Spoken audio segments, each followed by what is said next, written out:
श्री कर्ण नरेंद्र कृषि विश्वविद्यालय जौमनेर के 6ठम दीक्षांत समारोह में उपस्थित दीक्षांत अतिथि पद्म श्री डॉक्टर बलदेव सिंह ढिल्लों जी, पूर्व कुलपति पंजाब कृषि विश्वविद्यालय लुधियाना, कुलपति प्रोफेसर बलराज सिंह जी, प्रबंध मंडल और अकादमिक परिषद के सदस्यगण, समस्त अधिष्ठाता, विश्वविद्यालय के अधिकारीगण, संकाय सदस्य, कर्मचारीगण, छायाकार बंधुओं, श्री कर्ण नरेंद्र कृषि विश्वविद्यालय जौमनेर के 6ठम दीक्षांत समारोह में आप सबके बीच उपस्थित होकर मुझे अत्यंत प्रसन्नता की अनुभूति हो रही है। मैं इस अवसर पर आप सभी को हार्दिक बधाई और शुभकामनाएं देता हूं। चाहता हूं आपका यह विश्वविद्यालय उत्तरोत्तर विकास की ओर अग्रसर हो। यह बहुत महत्वपूर्ण है कि आपका यह विश्वविद्यालय स्वतंत्रता से पूर्व ही अस्तित्व में आ गया था। मैं इस विद्यालय के संस्थापक स्वर्गीय श्री कर्ण सिंह जी और उनके सुपुत्र रावल नरेंद्र सिंह जी की स्मृति को नमन करता हूँ। उन्होंने स्वतंत्रता से पूर्व ही कृषि शिक्षा की भविष्य की आवश्यकताओं को भांप लिया था। यह उनकी दूरदर्शी सोच ही थी कि इस ग्रामीण अंचल में कृषि शिक्षा का यह पावन केंद्र उन्होंने स्थापित कर कृषि विकास को नए आयाम दिए। उनकी दूरदर्शी सोच का ही परिणाम है कि आज उनका स्थापित महाविद्यालय विश्वविद्यालय रूपी बटवृक्ष के रूप में कृषि शिक्षा के देश भर में अलग जगा रहा है। अभी डॉक्टर ढिल्लों ने अपने उद्बोधन के दौरान ये कहा कि इतना पुराना विश्वविद्यालय है कि यहाँ के लोग संपूर्ण देश में अपने ज्ञान को वितरित कर रहे हैं, देश में जाकर शिक्षित कर रहे हैं। ये निश्चित रूप से इस विश्वविद्यालय की उपलब्धि है। दीक्षांत समारोह शिक्षा के लिए बहुत ही पावन पर्व है। यह दिन विद्यार्थी जीवन के महत्वपूर्ण चरण को पूरा होने का प्रतीक है। मैं जानता हूं कि अपने जीवन के इस महत्वपूर्ण दिवस पर आप अपनी मेहनत, प्रतिबद्धता को अपने लक्ष्यों और उद्देश्यों की प्राप्ति में तब्दील होते देखकर खुशी का अनुभव कर रहे होंगे। मुझे बड़ी प्रसन्नता है कि आज कई लोगों को उपाधि प्रदान की गई है। जो कुल पीएचडी के हैं 32 लोगों को पीएचडी दी गई है, जिसमें 21 छात्र हैं 65% और छात्राएं 11 हैं 35%। कुल जो स्वर्ण पदक दिए गए हैं 7 लोगों को दिए गए हैं। छात्र हैं 2 28%, छात्राएं 5 हैं 72%। मैं इन सब लोगों को बहुत बहुत बधाई देता हूं। और कृषि क्षेत्र में छात्राओं ने अपनी प्रतिभा को प्रस्तुत किया है, ये सामान्य बात नहीं है। अपने प्रतिभा के माध्यम से दर्शाने का प्रयास किया है जो क्षेत्र उनसे संबंधित नहीं है, उस क्षेत्र में भी अगर उनको भेजा जाता है तो अपने प्रतिभा के माध्यम से वहाँ भी कीर्तिमान स्थापित कर सकने में वो सक्षम है। ऐसे सभी छात्राओं को मैं बहुत बहुत बधाई देता हूँ। आज तो पूरे हिंदुस्तान में विभिन्न क्षेत्रों में छात्राएं जा रही हैं। विभिन्न क्षेत्रों में नारियां अगुवाई कर रही हैं। जो भी क्षेत्र है जिसमें अपेक्षित भी नहीं है कि शायद वहाँ वो कुछ कर पाएंगे, वहाँ भी अपना कीर्तिमान स्थापित कर रही है। इसरो में है, सेना में है, ये क्षेत्र ऐसे हैं जिसमें सामान्यतः लोग अपेक्षा नहीं करते। और कोई भी क्षेत्र लीजिए, सभी क्षेत्रों में नारियों का नेतृत्व आगे बढ़ता जा रहा है। वर्चस्व कहूँगा तो लोग शायद इसको अन्यथा ले लेंगे, लेकिन मैं नेतृत्व कहता हूँ, क्योंकि वो लीडरशिप की क्षमता भी उनके अंदर विद्यमान होती जा रही है। और लीडरशिप वही कर सकता है जिसके अंदर प्रबल आत्मविश्वास हो, और प्रबल आत्मविश्वास उसी को प्राप्त होता है जिसको विषय के बारे में समुचित जानकारी हो। जब विषय के बारे में समुचित जानकारी होती है तो आत्मविश्वास में स्वाभाविक रूप से वृद्धि होती है। तो इस क्षेत्र में महिलाएं बढ़ रही हैं, भारत के लिए बड़ा शुभ लक्षण है। और जिस देश में नारियां अगुवाई करती हैं, नेतृत्व करती हैं, उस देश के विकास को कोई रोक नहीं सकता, कोई बाधित नहीं कर सकता। ये भारत के लिए बड़ा शुभ लक्षण है। दीक्षांत समारोह शिक्षा के लिए बहुत ही पावन पर्व है। यह दिन विद्यार्थी जीवन के महत्वपूर्ण चरण को पूरा होने का प्रतीक है। मैं जानता हूं कि अपने जीवन के इस महत्वपूर्ण दिवस पर आप अपनी मेहनत और प्रतिबद्धता को अपने लक्ष्यों और उद्देश्यों की प्राप्ति में तब्दील होते देखकर खुशी का अनुभव कर रहे होंगे। मुझे जानकर बेहद प्रसन्नता है कि कृषि शिक्षा में छात्रों की अपेक्षा छात्राओं की संख्या तेजी से बढ़ रही है। आज इस दीक्षांत समारोह से ही पता चल रहा है कि राजस्थान बेटियों ने बहुत अच्छा प्रदर्शन किया है। दीक्षांत समारोह में कुल 7 स्वर्ण पदक प्रदान किए गए, जिनमें से 5 छात्राएं हैं। इससे पता चलता है कि बालिकाओं को यदि अवसर मिलते हैं तो वे अपने आप को साबित करने में कोई कसर नहीं छोड़ती हैं। मैं आज पदक और उपाधि प्राप्त करने वाले सभी छात्र छात्राओं को बधाई देता हूं और उनके उज्जवल भविष्य की कामना करता हूं। भारत इस समय विश्व भर में सबसे युवा राष्ट्र के रूप में उभर कर सामने आ रहा है। युवा राष्ट्र का अर्थ है युवाओं का यह देश जिसमें उनकी क्षमताओं के उपयोग से विकास को गति दी जानी है। मैं चाहता हूं युवाओं को शिक्षा, कौशल और मूल्यों के माध्यम से उत्पादक मानव संसाधनों में परिवर्तित करने में विश्वविद्यालय अपनी भूमिका निभाए। स्वामी विवेकानंद जी कहा करते थे कि उठो जागो, तब तक मत रुको जब तक आपको अपना लक्ष्य प्राप्त न हो जाए। मैं भी ये मानता हूं कि युवा वर्ग शक्ति और साहस का पुंज होता है। युवाओं की उर्वर शक्ति का उपयोग यदि राष्ट्र और समाज के नव निर्माण में होता है तो भारत फिर से विश्वगुरु बन सकता है। इसलिए युवाओं से मेरा आग्रह है कि वे अपने भविष्य की अपरिमित संभावनाओं के द्वार खोलने के लिए क्षमता वृद्धि के लिए निरंतर प्रयास करें। कौशल, शिक्षा और प्रशिक्षण जरूरी है। प्रयास करें कि भारत के संसाधनों का उपयोग करते हुए हम सभी भविष्य की उज्जवल राहों का निर्माण करें। अभी नई शिक्षा नीति के बारे में आदरणीय श्री ढिल्लो जी ने आपके बीच में बात रखी है। नई शिक्षा नीति के अंतर्गत कौशल विकास की तरफ बहुत ज़्यादा जोर दिया गया है और विश्वविद्यालयों में भी पाठ्यक्रम में कुछ इस प्रकार की व्यवस्था की जाए जिसमें कौशल विकास संबंधित भी शिक्षण प्राप्त हो सके। और कौशल विकास संबंधित शिक्षण प्राप्त होगा तो स्वाभाविक रूप से विद्यार्थियों के अंदर आत्मनिर्भरता का भाव जागृत होगा, क्योंकि उनको लगेगा कि हमारे पास तो ये हुनर है, इसे शिक्षा हमने प्राप्त की है, उसके द्वारा नई नई चीजें कर सकते हैं। इनोवेशन का स्वरूप भी इसी में से निर्माण होता है, स्टार्टअप्स भी इसी में से पैदा होता है। नई शिक्षा नीति की का ये वैशिष्ट है। अब वो वैशिष्ट इसीलिए है कि आत्मनिर्भर भारत हम बनाएंगे तो आत्मनिर्भर भारत बनाने के लिए जो भी शिक्षा के क्षेत्र में शिक्षार्थी काम कर रहा है, पढ़ रहा है, उसके अंदर आत्मविश्वास का जागृत होना आवश्यक है।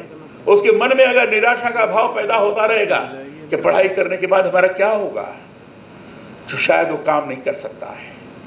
लेकिन कौशल विकास की दृष्टि से, स्किल डेवलपमेंट की दृष्टि से प्रयास होते हैं। अब जैसे मुझे बड़ी प्रसन्नता है, आदरणीय श्री बलराज सिंह जी ने, कुलपति यहाँ के जो है, इन्होंने जो अपने प्रतिवेदन के दौरान प्रस्तुत किया, कई इस प्रकार की ट्रेनिंग प्रदान की जा रही है। इन्होंने कई इंक्यूबेशन सेंटर्स भी निर्माण किए हैं। इंक्यूबेशन के आधार पर कई प्रकार की कौशल विकास संबंधित शिक्षा प्रदान की जाती है और उसके माध्यम से छोटे छोटे काम को करते हुए भी, छोटी पूंजी लगा कर भी नौजवान अपना कार्य कर सकता है, आत्मनिर्भर हो सकता है। वो जॉब के लिए हाथ नहीं फैलाएगा, वो जॉब प्रोवाइड करने वाला बन सकता है। यह स्थिति निर्माण हो सकती है। यह बहुत ही अच्छी बात है जो इस प्रकार की चीज विश्वविद्यालय ने प्रदान करने का प्रयास किया है। मेरा आग्रह है कि विद्यार्थी 3 बातों को अपने जीवन में विशेष रूप से ध्यान दें। प्रथम, आप स्वयं की योग्यता को पहचानें। दूसरे, सोच विचार एवं धारणा को बहुत ऊंचे स्तर पर ले जाएं। और तृतीय, स्वयं को अनुशासन में बनाए रखें। विद्यार्थियों को सपने देखने चाहिए, पर सपने बंद आंखों से नहीं, खुली आंखों से देखना चाहिए। प्रयास करें कि कृषि उद्यमिता की राहों पर आगे बढ़ें। खेती ही नहीं, कृषि प्रसंस्करण और दूसरे स्तरों पर कैसे भारतीय कृषि को निर्यातोन्मुख किया जाए, इसके लिए निरंतर प्रयास किया जाए। आदरणीय श्री ढिल्लों जी ने इस संबंध में आपको अपने उद्बोधन के दौरान बताया है। और उन्होंने कहा कि सर्वाधिक निर्यात हम कर सकते हैं। इस प्रकार के एग्री इंटरप्रेन्योरशिप के बारे में भी चर्चा की गई है। प्रधानमंत्री जी ने इस पर विशेष जोर दिया है। और एग्री इंटरप्रेन्योरशिप की तरफ अगर आप कदम आगे बढ़ाएंगे तो मैं बड़ा विश्वास के साथ कह सकता हूं कि कृषि के अंदर इतनी सारी चीजें हैं जिसमें नई नई चीजें आप शुरू कर सकते हैं। अभी मैंने आपके प्रदर्शनी में देखा, उस प्रदर्शनी में देखने के बाद एक सीड्स के बारे में भी आप विचार कर सकते हैं, एक एक उपज के बारे में आप विचार कर सकते हैं। उसे कई प्रकार हो सकते हैं, किस ढंग से उसको किया जा सकता है। टेक्नोलॉजी उस दृष्टि से विकसित हो रही है, उस टेक्नोलॉजी का कैसे उपयोग किया जाए, ये करना बहुत आवश्यक है। इस सपना हम खुली आंखों से देखें, और खुली आंखों से देखने के साथ साथ जो सपना हम देख रहे हैं उसको पूर्ण भी हम करेंगे। पूर्ण किए बगैर हम रुकेंगे नहीं। अगर ये मन में विश्वास रखकर आगे चलने का प्रयास किया गया तो मैं समझता हूं कि निश्चित रूप से आत्मनिर्भरता की तरफ भारत स्वयं में उन्मुख होगा। मेरा मानना है कि नवाचार, अनुसंधान, विकास के माध्यम से हम समाज में सकारात्मक परिवर्तन ला सकते हैं। इसी से गरीबी, बीमारी एवं बेरोजगारी सहित कई महत्वपूर्ण समस्याओं का समाधान किया जा सकता है। मैं आप सभी से आग्रह करता हूं कि आप रोजगार पाने वाले बनने के बजाय रोजगार देने वाले बने। अपने स्वयं को उद्यम स्थापित कर दुनिया में उभरते भारत की अर्थव्यवस्था को उच्च स्तर पर ले जाने में अपनी महती भूमिका का निर्वहन करें। और कृषि क्षेत्र में तो आपको इतने मैन पावर मिल सकते हैं कि उसके माध्यम से जो चाहे सो करें। किसानों की सर्वाधिक सहभागिता, और ऐसे किसान जो विभिन्न प्रकार की ऐसे अनुभव उनके हैं जिस अनुभव का आप लाभ उठा सकते हैं, और लाभ उठाते हुए उनकी सहभागिता करते हुए उनको भी साथ में जोड़कर एक सामूहिकता के भाव से आत्मविश्वास को प्रकट करते हुए क्या नई से नई चीजें हम निर्माण कर सकते हैं, ये निश्चित रूप से आप पूरा कर सकने में सक्षम हो सकते हैं। कृषि विश्वविद्यालय में अध्ययन के दौरान कृषि के विभिन्न पहलुओं को समझने और विकसित करने का अद्वितीय अवसर आपको मिला है। इस अवसर का लाभ उठाते हुए कृषि तकनीक, कृषि उत्पादन और बाजार के विभिन्न पहलुओं पर सकारात्मक ज्ञान का भविष्य में निवेश करें। कृषि स्नातक होने के नाते आपकी जिम्मेदारी और भी बढ़ जाती है। हमें न केवल उत्कृष्ट गुणवत्ता युक्त उत्पादन प्राप्त करने के लिए नवाचारों की आवश्यकता है, बल्कि ये भी सुनिश्चित करना है कि हम समृद्ध नीतियों के साथ साथ पर्यावरण में भी संतुलन बनाए रखें। कृषि के क्षेत्र में विकास की अपार संभावनाएं हैं। आवश्यकता इस बात की है कि किसानों को खेती की वैज्ञानिक विधियों और उन्नत बीजों के बारे में निरंतर जानकारी प्रदान की जाए। प्रदर्शनी देखते समय मैंने आदरणीय श्री कुलपति महोदय से मैंने कहा था कि इसमें किसानों को सहभागी बनाया जा रहा है कि नहीं बनाया जा रहा है। उन्होंने कहा कि सहभागिता के आधार पर काम करने की कोशिश की जा रही है। जो भी अनुसंधान के माध्यम से चीज़ें प्राप्त हो रही हैं वो भी जानकारी किसानों को देने का प्रयास किया जा रहा है। कृषि विश्वविद्यालयों को चाहिए कि खेती में उन्नति के लिए किसानों के मार्गदर्शन के लिए निरंतर कार्य करें। विश्वविद्यालय के कृषि विज्ञान केंद्रों की सेवाओं को समयानुकूल बनाने के साथ ही जरूरी ये भी है कि खेती से जुड़े वैश्विक सरोकारों से किसानों को जोड़ा जाए। विश्वविद्यालय के कृषि वैज्ञानिक खेतों में समय के अनुरूप उत्पादन के नवीन तरीके के बारे में भी किसानों को जागरूक करने की दिशा में कार्य करें। मैं भी चाहता हूं मिट्टी की उर्वरा शक्ति बनाए रखने की दिशा में भी निरंतर कार्य हो। पिछले कुछ समय के दौरान जिस तरह से रासायनिक उर्वरकों का उपयोग बढ़ रहा है, खेतों में मिट्टी की उर्वरा शक्ति क्षीण हो रही है। जैविक खाद के उपयोग के साथ मिट्टी की उर्वरा शक्ति कैसे बढ़े, इसके लिए भी विश्वविद्यालयों में कृषि विस्तार शिक्षा के अंतर्गत उपयोगी जानकारियां सुझाव प्रदान करने की पहल हो। मैंने कहा एक बैठक रखी थी विश्वविद्यालय के कुलपतियों की, समन्वय समिति की बैठक। उसमें एक विश्वविद्यालय के कुलपति ने कहा कि उन्होंने एक नई शुरुआत की है। वो नई शुरुआत गाय के मूत्र से प्राकृतिक खेती को आगे बढ़ाने का प्रयास किया है और कई प्रदेशों में हो रही है। गुजरात में बड़ी तेजी के साथ इसको बढ़ा रहे हैं लोग। अब मैं समझता हूँ ये प्रयोग भी बहुत अच्छा है। गोमूत्र और गोबर उसके माध्यम से प्राकृतिक खेती बड़े ही अच्छी उर्वरा शक्ति को प्रकट करती है और उसके माध्यम से सर्वाधिक अन्न उत्पादन हो सकता है। इस दिशा में भी प्रयास होना चाहिए। मैंने अभी कुछ दिन पहले ही ये पढ़ा है कि हमारे यहाँ खेती में तकनीकी कौशल का अभी भी बहुत से स्तरों पर अभाव है।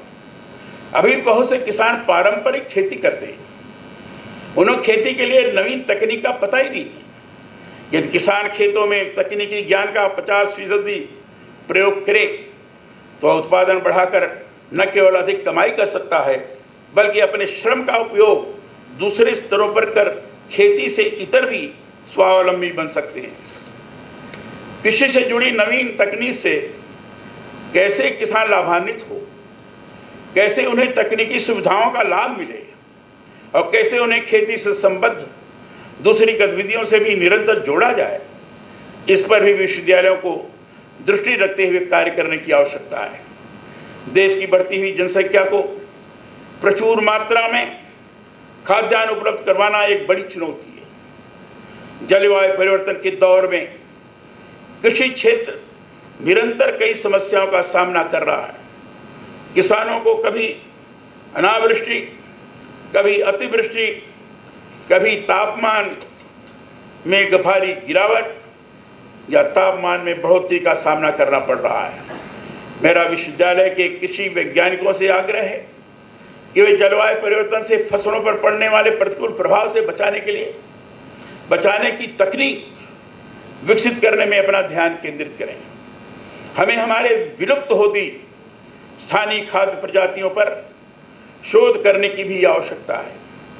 कैसे उपलब्ध विशेष गुणों का फसलों की उन्नत प्रजातियों में समावेश हो, इस पर भी ध्यान दिया जाए।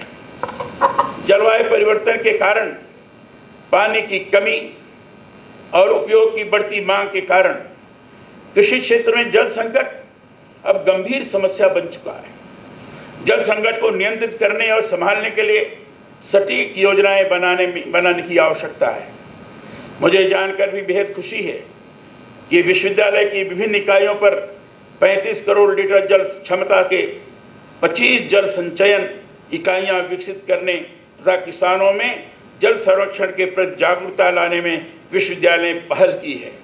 इन प्रयासों को और अधिक गति प्रदान करने की आवश्यकता है। कृषि क्षेत्र के विकास में विश्व स्तरीय संस्थानों के साथ साझेदारी सार्थक भूमिका निभा सकती है।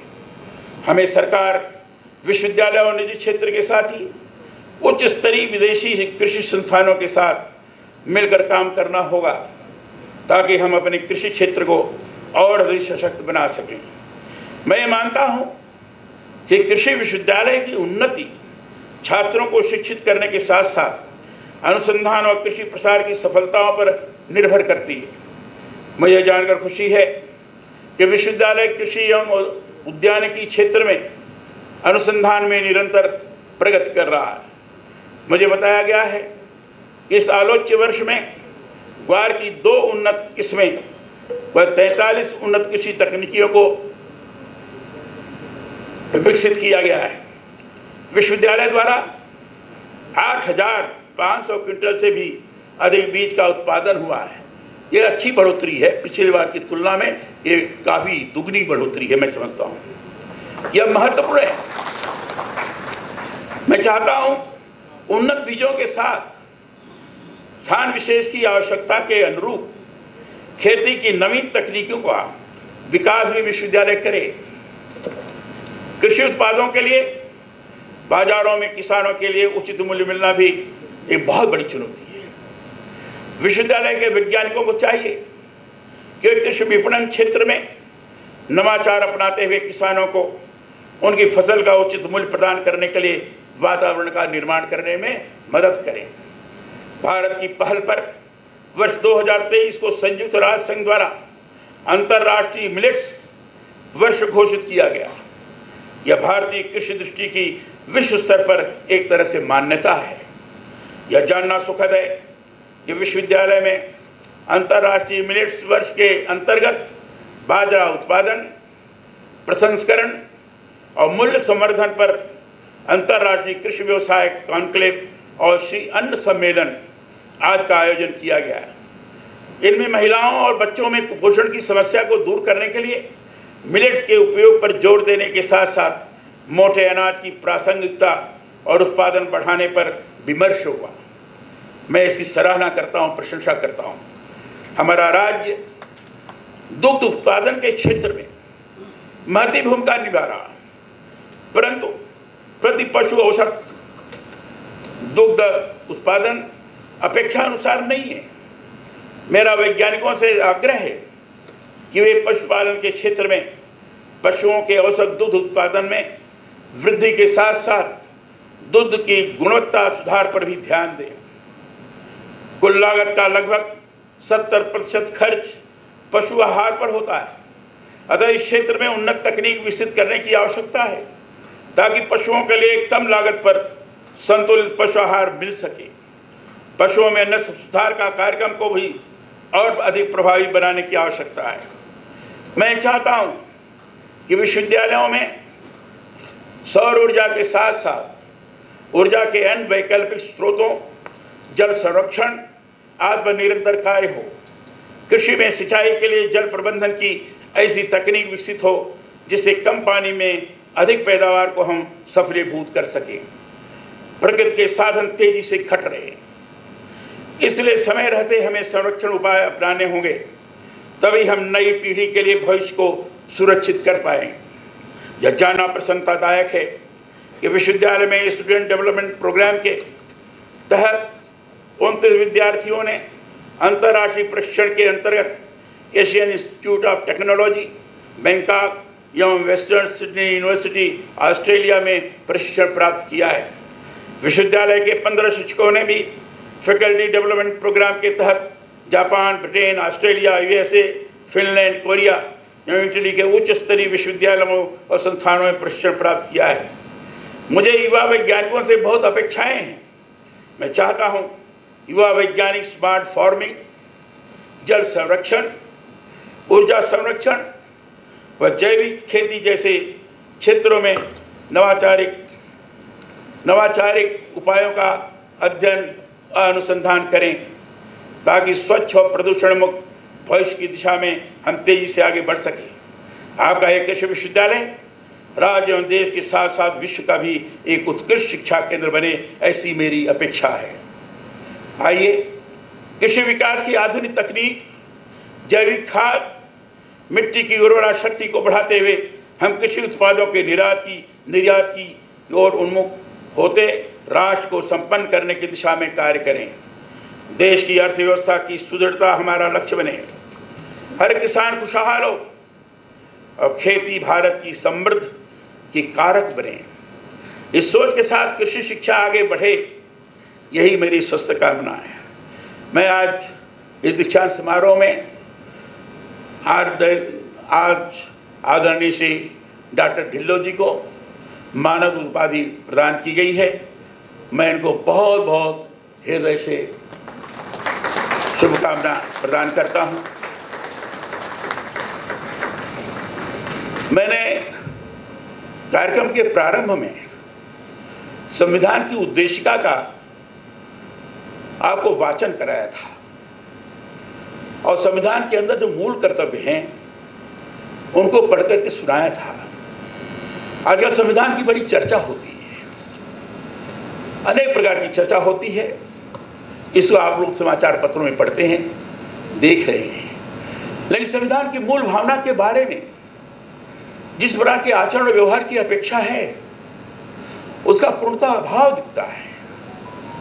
भारत का संविधान दुनिया का सर्वश्रेष्ठ संविधान है और भारत के संविधान का प्रियम्बल दुनिया के जितने भी संविधान हैं उन सारे संविधानों के प्रियम्बल से सबसे उच्च स्थान रखने वाला प्रियम्बल है। ऐसा भारत का प्रियम्बल है। फंडामेंटल राइट्स की हम बात करते हैं, लेकिन फंडामेंटल ड्यूटीज क्या है इसकी जानकारी बहुत कम लोगों को है। और जब फंडामेंटल ड्यूटीज की जानकारी नहीं है तो करेंगे क्या? फिर राष्ट्रीय क्षति करते हैं, हिंसा का माहौल बनाया जाता है, उपद्रव किया जाता है, अनर्गल प्रलाप किए जाते हैं, मां बहनों की इज्जत के साथ खिलवाड़ किया जाता है। जब कहा जाता है कि तो भाई संविधान के मूल कर्तव्य के अंतर्गत है, ये तो संविधान के मूल कर्तव्य के विरोध में तुम काम कर रहे हो, ये ठीक नहीं है। जहां मौलिक अधिकार की बात हम करते हैं वहां मूल कर्तव्य को भी अपने आचरण में आचरित करने की आवश्यकता है और इसलिए मैंने इस पर जोर दिया है। और जब से मैं राज्यपाल होकर आया हूं, लगभग 4 वर्ष हो गए, 4-4.5 वर्ष हो गए, मैं निरंतर सभी दीक्षांत समारोह में, सभी सार्वजनिक कार्यक्रमों में मैं इसका उल्लेख करता हूं, मैं दोहराता हूं। संविधान के बारे में और भी जानकारी प्राप्त हो, ये लोगों से अपेक्षा करता हूं। संविधान हमारा बड़ा पवित्र ग्रंथ है। जो मूल संविधान आप देखेंगे, मूल पृष्ठ पर कमल का फूल इस प्रकार से चित्रित है, सत्यमेव जयते, अशोक स्तंभ ये बना हुआ है।